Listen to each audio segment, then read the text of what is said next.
Hello again, my name's John. I'm a retired cook from the northeast of England in the UK, and welcome to another one of my pie videos. Before I get started with today's recipe, I have some exciting news which I'll share with you a little later in the video, so be sure to keep watching, guys. In this one, I'll show you how to make these amazing individual bacon and egg pies, another one of our customers' favourites. This good old-fashioned pie is delicious and so easy to make. And to make it even easier, I'm going to be using our very popular hot water crust pastry method. But if you prefer to make ordinary short crust pastry, that'll work too. You can see the ingredients list and full written method for this recipe on the recipe page on the channel's website. And the link to that page and lots more is in the description box under the video. Just find and click on the word more. And that'll give you access to all the relative links for this video, including our website store products. Okay, let's get on with today's recipe.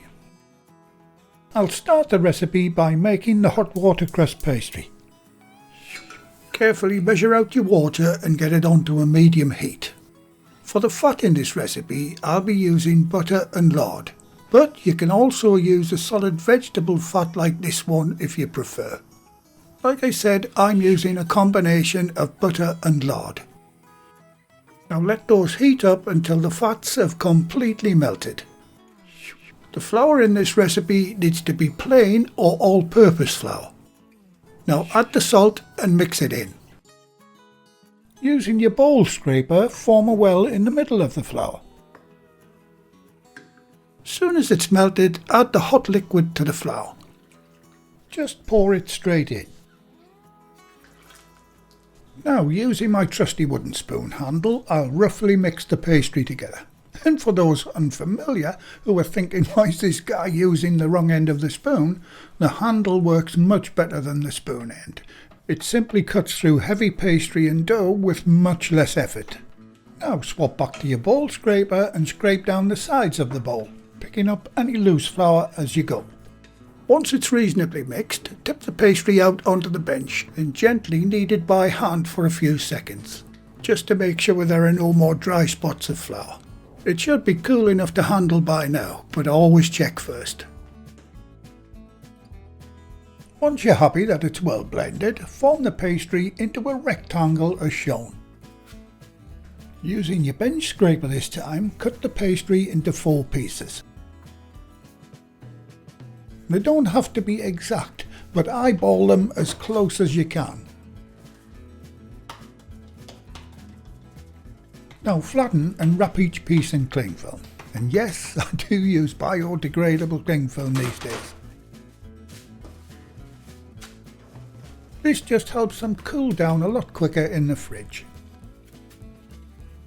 And that's your hot water crust pastry done. And how easy was that?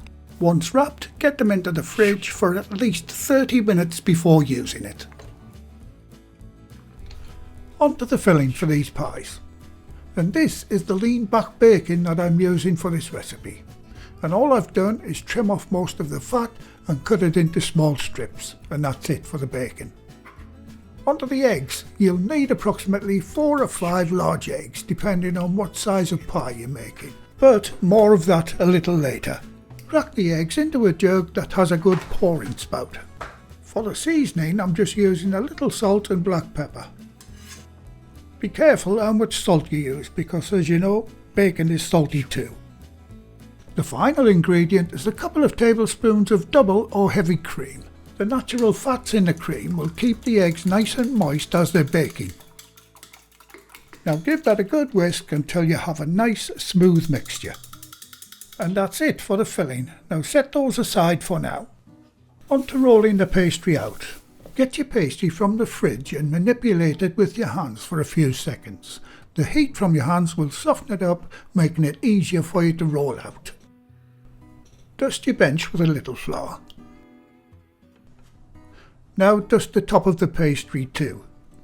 For rolling the pastry out, I'll be using our very own adjustable stainless steel rolling pin, and these are available on the website. And for this recipe, I'll be using the 3mm or 1/8 pastry spacer. Start rolling out your pastry. Just keep rolling as shown in the video until the guides hit the bench. You really can't go wrong with these rolling pins. There should be enough pastry in each of the 4 pieces to do one base and one lid for the pie tins that we're using. For these pies I'll be using our 12.5cm or 5-inch individual pie tins. To cut the bases out for our pie tins, this is the size cutter that you'll need. About 17cm or 7 inches. And we do have these cutters on the website too. Cutter the pastry up again and roll out the pastry for the lid of the pie.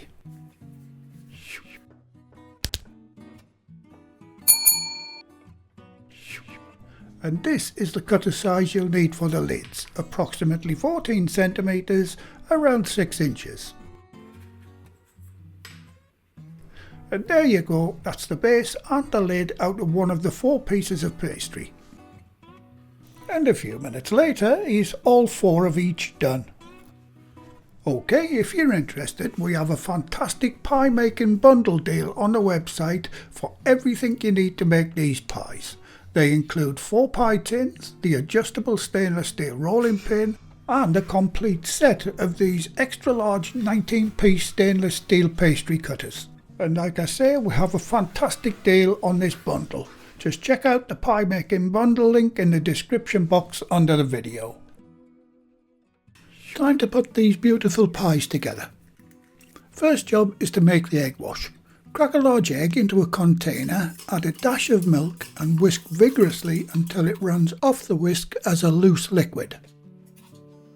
Start by greasing your pie tins with a little butter. As I normally do with my pie recipes, I'll fully assemble one pie from start to finish and do the other 3 off camera. Start by adding a base pastry to the greased pie tin. Gently work the pastry down into the tin. And for those girls and guys with long fashionable nails, take a spare piece of pastry and push it right down into the corners of the tin where the side meets the base. It's important to get it right down into that corner. Flatten the excess pastry onto the lip of the tin. Grab a fork and prick a few holes into the base as shown. This is called docking the pastry. It just helps stop the pastry base from bubbling up in the oven. Before going any further, preheat your oven to 170 degrees Celsius, that's 340 Fahrenheit or gas mark 3. Okay, time to get the egg and bacon filling into these pies. Start by pouring a little of the egg mixture into the bottom of the pie case. Next, add a quarter of your bacon pieces. Make sure that they're evenly spread out. And a very quick mention to the channel's Patreon, PayPal and Super Thanks supporters. I'll do the name splash and shout out a little later in the video. And now you can add some more of the egg mixture. Fill it up to just over half full. Remember, this filling will just about double in size when baking, so don't overfill them. Once your filling's in, get your egg wash and brush it all around the lip of the pastry. And for belt and braces, brush a little around the edge of the pastry lid. Now line up the lid and gently press it down all around the lip of the tin. Using your fingers and thumbs, crimp all around the edge of the pie. This just takes a little practice, you shan't get the hang of this.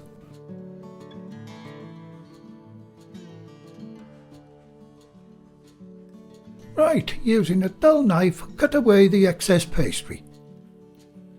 Once that's done, crimp all around the edge of the pie again.